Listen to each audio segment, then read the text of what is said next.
Kenapa stoikisme, kenapa harus stoikisme, dan kenapa bukan filosofi-filosofi lainnya yang saya pelajari gitu ya, yang saya praktekkan. Banyak sekali hal yang menarik dalam stoikisme yang ternyata ketika saya mempraktekannya, hasilnya benar-benar ada dan hasilnya benar-benar nyata gitu ya. Tidak hanya secara teori, tetapi juga saya merasakan hasilnya. Hai semuanya, saya Herlambang. Selamat datang di podcast Bahagia ala Stoik. Di sini saya akan mengajarkan kamu untuk selalu bahagia dalam hidup, tentunya dengan cara-cara stoik.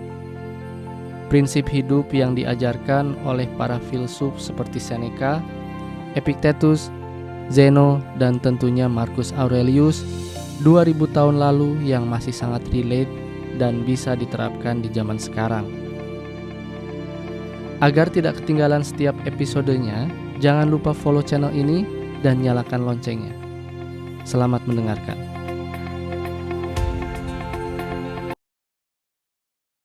Di episode ini, saya ingin mengobrol atau ingin menjelaskan tentang kenapa saya memilih stoikisme. Saya tidak akan menjelaskan arti stoikisme di sini ya, karena kamu bisa mendengarkan episode saya sebelum ini, sebelum episode yang lalu dan yang lalu.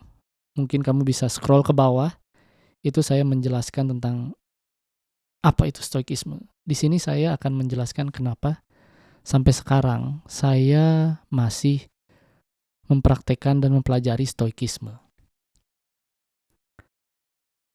Stoikisme itu filosofi yang menjanjikan kebahagiaan. Ya, manusia mana yang tidak mau memiliki kebahagiaan? Betul? Kamu mau bahagia? Pasti mau. Saya mau bahagia? Pasti mau. Siapa yang tidak mau bahagia di muka bumi ini? Gitu ya. Apakah stoikisme ini benar-benar bisa memberikan kamu kebahagiaan? Yang saya dapatkan, ya iya, saya merasa bahagia dengan mempelajari dan mempraktikkan stoikisme. Pada dasarnya, udahlah, manusia itu intinya mau bahagia aja. Pengen bahagia. Tidak ada manusia yang ingin menderita, betul? Semua manusia itu ingin bahagia. Ya. Lalu bagaimana cara stoik memberikan kebahagiaan kepada yang mempelajarinya dan mempraktekannya? Ini lanjutan dari filosofi kemarin ya, karena filosofi itu bukan hanya secara teori, tetapi kita harus mempraktekannya, gitu ya. Nah, lalu tadi cara stoikisme itu memberikan kebahagiaan, teorinya adalah semua orang stoik harus fokus terhadap apa yang bisa dikendalikan. Lalu apa yang bisa dikendalikan? Pertanyaannya itu kan. Yang bisa kamu kendalikan adalah cara pikir kamu, ucapan kamu, dan perbuatan kamu.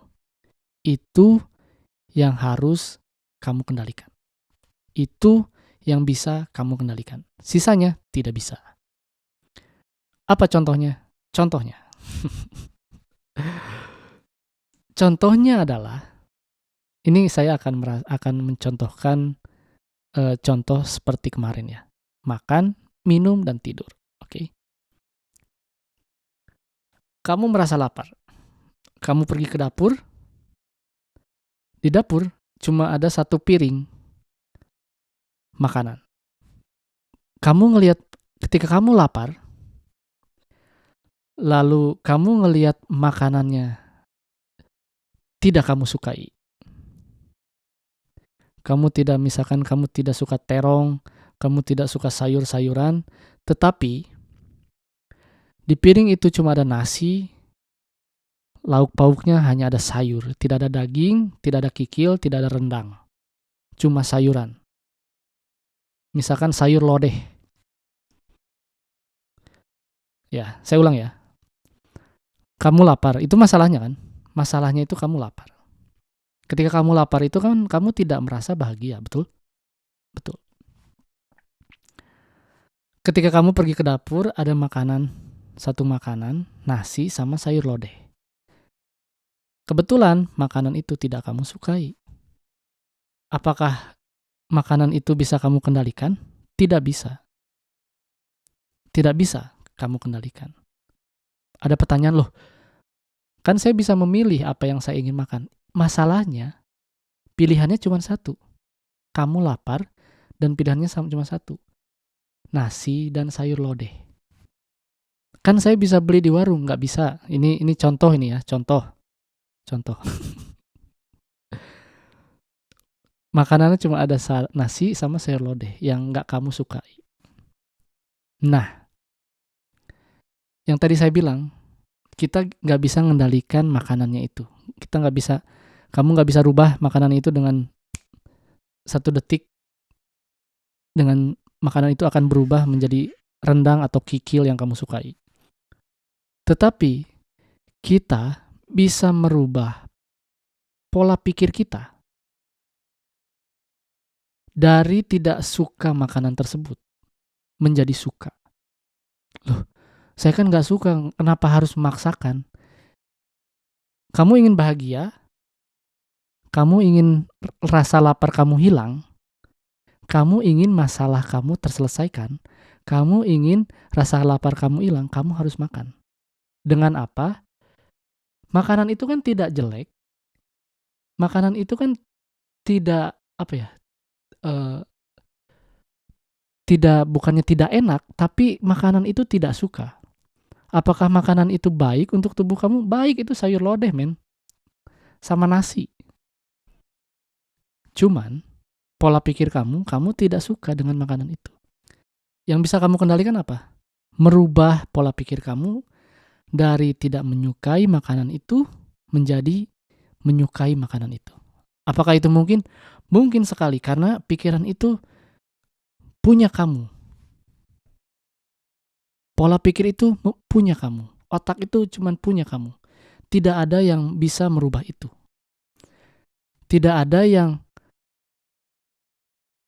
Pokoknya tidak ada yang bisa merubah pola pikir kamu. Cuma kamu sendiri, men. Saya sangat menggebu-gebu ini. Oke. Percaya dengan saya. Ketika kamu lapar, lalu cuma ada sayur lodeh, pola pikir kamu tinggal dirubah. Terus, ya udahlah. Saya makan sayur lodeh itu. Setelah kamu coba, makanan itu enak. Ya, tidak enak itu hanya ada dalam pikiran kamu. Apakah kamu bisa rubah? Bisa merubah pola pikir kamu dari tidak suka menjadi suka. Apakah rasanya beda? Menjadi beda? Rasanya tidak menjadi beda. Cuman, pola pikir kamu akan berubah dari tidak suka. Pola pikir kamu akan berubah karena kamu merubahnya dari tidak suka menjadi suka. Dan akhirnya apa? Kamu makan. Dari pola pikir menjadi perbuatan. Kamu makan. Lalu kamu makan nih. Makan, sayur lodehnya habis. Apakah itu menyelesaikan masalah? Menyelesaikan masalah. Kamu bahagia? Kamu bahagia. Ternyata sayur lodeh itu enak. Ternyata perut kamu kenyang. Betul? Betul. Karena tidak suka dan suka itu adalah hanya ada dalam pikiran kamu. Apakah rasa sayur lodeh itu tidak enak? Mungkin. Apakah sayur lodeh itu kurang garam? Mungkin.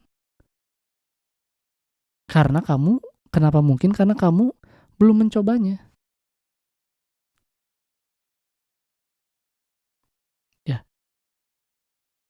Itu maksud saya, kamu harus mengendalikan pola pikir kamu. Kamu harus mengendalikan apa yang kamu pikirkan. Karena kamu tidak suka sayur lodeh itu cuma ada dalam pikiran kamu.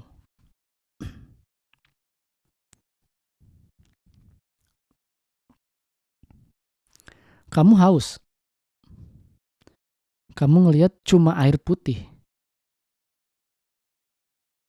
Aduh, saya nggak mau air putih lagi. Nggak mau itu cuman ada dalam pikiran kamu. Karena kamu pikir air putih itu tidak ada rasanya. Ya, itu kan pikiran kamu. Tapi kamu harus dipaksa untuk menyelesaikan masalah.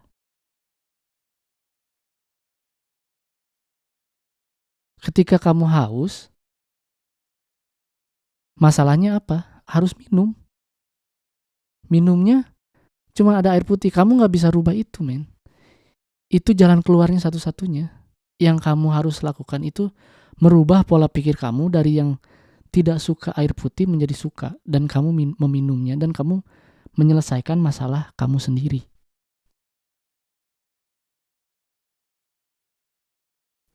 Begitu juga makanan yang tadi saya bilang. Makanan, minuman. Sekarang tidur. Saya tidur, aduh saya ngantuk, misalkan. Aduh, kasur saya nggak enak lagi, saya nggak bisa tidur. Kasur tidak enak itu hanya ada dalam pikiran kamu. Ya, ketika kamu tidak memikirkan kasur itu tidak enak, kamu akan tidur, men. Tidur nyenyak. Gak usah mikirin kasur itu nggak enak atau apa. Yang penting kamu rebahan, tutup mata kamu, kamu akan tidur. Energi kamu akan merasa akan tercharge lagi, recharge gitu. Your energy will be recharged. Itu yang maksud dalam stoik itu pola pikir. Pikiran kita itu bisa kita kendalikan. Itu maksudnya. Banyak orang yang ingin bahagia tetapi tidak mau melakukannya. Kamu misalkan tidak punya uang. Ya kamu harus kerja. Aduh, males. Itu pola pikir kamu, men. Kerja itu,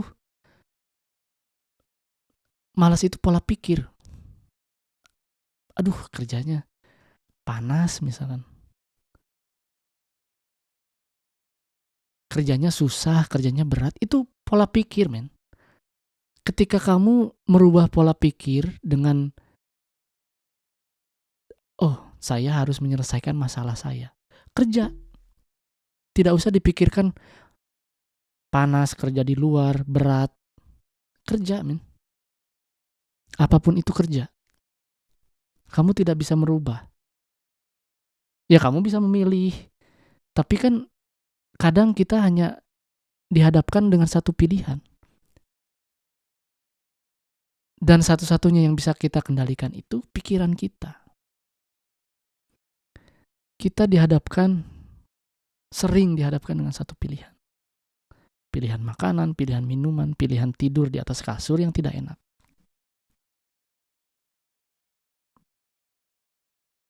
Ketika kita melakukannya, apakah kita merasa bahagia? Kita merasa bahagia karena ternyata yang kita minum, yang kita makan, yang kita lakukan, kasur yang kita tiduri itu ternyata tidak seburuk apa yang kita pikirkan. Begitu. Ya. Itu yang saya praktekkan juga gitu ya. Dalam jurnal-jurnal saya yang sebelumnya, pada sesi pertama gitu ya, bukan sesi pertama, 3 bulan pertama saya mempelajari stoikisme, saya menempa diri saya dengan makan makanan yang saya tidak sukai. Saya tidak suka sayur, saya makan sayur. Saya suka makan banyak, saya makan dibatasi. Saya suka tidur di atas kasur. Saya tidur di lantai selama 3 bulan.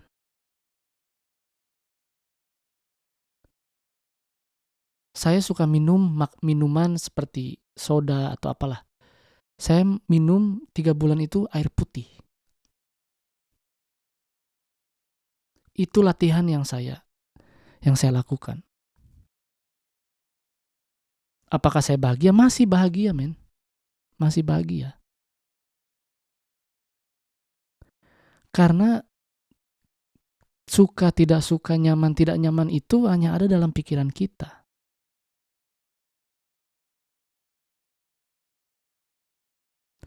Dan itu yang harus kita kendalikan. Itu yang harus kita kendalikan. Nggak ada lagi. Dan hari ini tuh kebanyakan orang dihadapkan dengan hanya satu pilihan. Dan satu-satunya untuk bahagia bukan merubah pilihan itu. Kita tidak bisa menjadikan satu pilihan itu menjadi banyak, tidak bisa kadang-kadang ya. Bahkan ketika kita memiliki banyak pilihan, kita dipaksa untuk mengendalikan pikiran kita.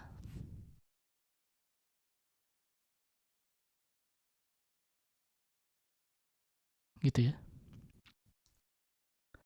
Jadi fokus terhadap apa yang kita kendalikan.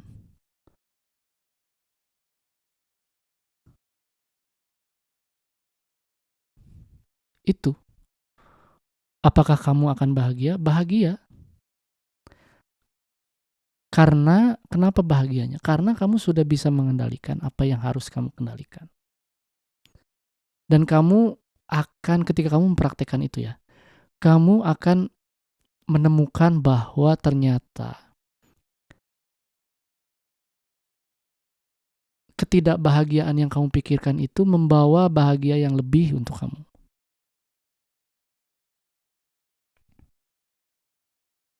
Gitu ya. Oke. Jadi, sekali lagi nih ya.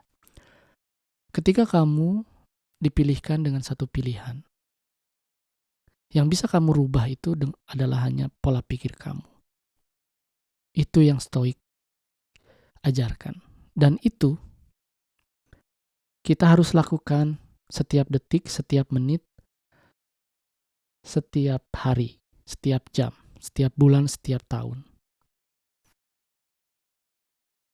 Apakah itu susah? Gampang, men. Susah itu hanya dalam pikiran kamu.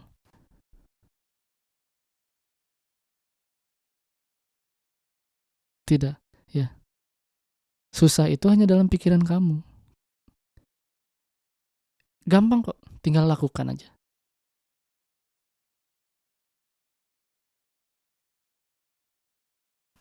Oke? Jadi kenapa stoikisme itu menjanjikan kebahagiaan? Atau bagaimana cara stoikisme itu menjanjikan kebahagiaan? Kita itu harus mengendalikan apa yang kita bisa kita kendalikan. Contohnya seperti itu. Oke? Episode ini cukup panjang karena saya menggebu-gebu karena sekali lagi ya sebelum kita tutup ya. Karena banyak sekali orang yang meremehkan filosofi ini. Saya pun dulunya begitu, tetapi saya yakin pertama itu bahwa saya ingin bahagia. Itu yang yakinnya itu saya ingin merasa bahagia, dan stoik ini menjanjikan kebahagiaan, men. Kebahagiaan instan. Ketika kita lakukan ini, kita akan merasa bahagia. Oke?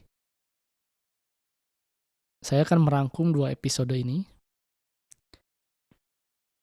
Filosofi adalah hal yang manusia gunakan atau alat yang manusia gunakan untuk menyelesaikan masalahnya bukan hanya secara teori tapi juga harus dilakukan. Teorinya, kamu harus mengendalikan apa yang kamu bisa kendalikan.